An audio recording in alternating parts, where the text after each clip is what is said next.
press the bell icon on the YouTube app and never miss another update.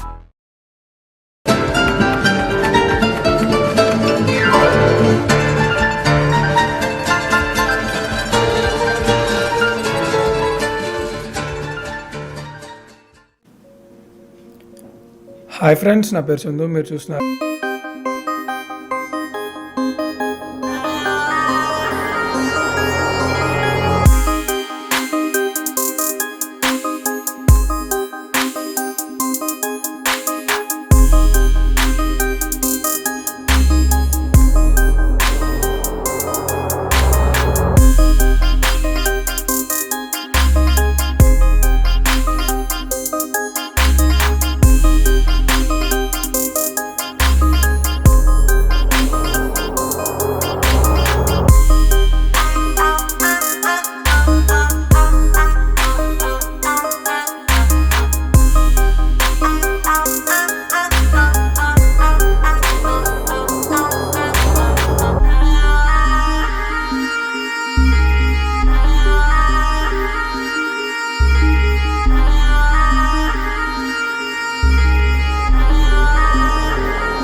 అక్కడ కూడా space ఉండకూడదు అనమాట మనకి.